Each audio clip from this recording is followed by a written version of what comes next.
Hi hello வணக்கம் and welcome to my channel Shanthi சண்டல் vlogs. நம்ம சப்ஸ்கிரைபர் பிரதர் ஒருத்தங்க வாழைப்பூ வடை போட சொல்லி ரெக்வஸ்ட் பண்ணி கேட்டிருந்தாங்க. அவங்களுக்காக வாழைப்பூ வடை இதோ. வடைக்காண்டி நான் கடலைப்பருப்பு அரை சுண்டு ஊற வச்சுருக்கேன்.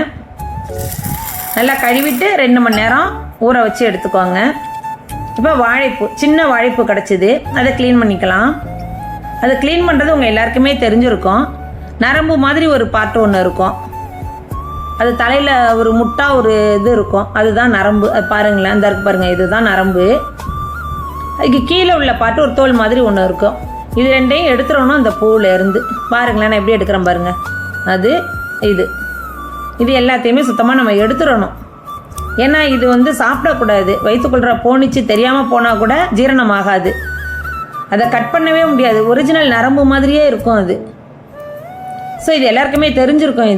இது மாதிரி க்ளீன் பண்ணி நம்ம எடுத்துக்க வேண்டியது தான். ரொம்ப சிம்பிளான டிஷ்ங்க இது. இந்த பாருங்கள், எல்லாம் க்ளீன் பண்ணியாச்சு. இது வாழைப்பூவில் உள்ளுக்குள்ள குருத்து. இது சாப்பிட்றதுக்கு ரொம்ப டேஸ்ட்டாக இருக்கும். அது என் ஹஸ்பண்டுக்காண்டி நான் எடுத்து வச்சுருக்கேன். இப்போ வாழைப்பூ அரிஞ்சு தண்ணியில் தான் போடணும், கண்டிப்பாக தண்ணியில் தான் போடணும். ஏன்னா கருத்து போயிடும். கழுவும் போது மோர் ஊற்றி கழுவிக்கணும், அந்த கரை பிசுப்பு இதெல்லாம் இல்லாமல் இருக்கிறதுக்காண்டி.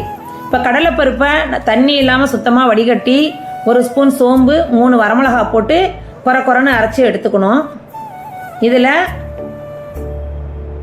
ஒரு துண்டு இஞ்சியை பொடிசாக கட் பண்ணி சேர்த்துக்கிறேன். 2 பச்சை மிளகா, 10 பல்லு பூண்டு, தட்டுன பூண்டு, கொஞ்சமாக வெங்காயம், ஒரு 5-6 சின்ன வெங்காயம் இருந்தால் நல்லாயிருக்கும்.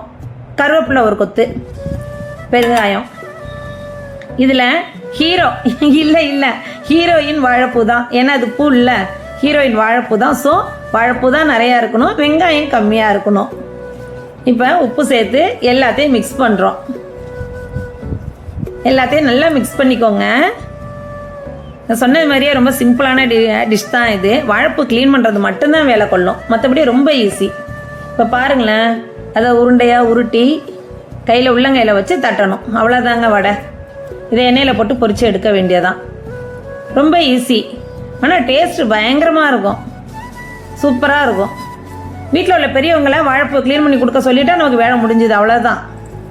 இந்த பக்கம் ஆயில் சூடு பண்ணி வச்சுருக்கேன். இதில் வடைங்க போட்டு பொரிக்க வேண்டியது தான். நல்லா பொரித்து செவந்து வந்த பிறகு மொறுன்னு கரகர மொறு வாழைப்பூ வடை ரெடி.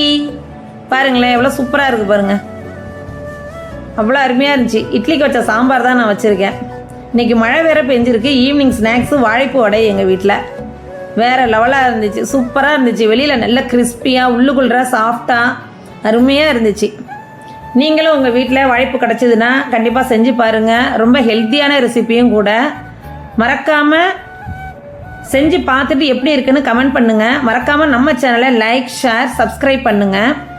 அது மட்டும் இல்லைங்க, சமைக்கும் போது கூடவே கொஞ்சம் அன்பையும் சேர்த்து சமைங்க.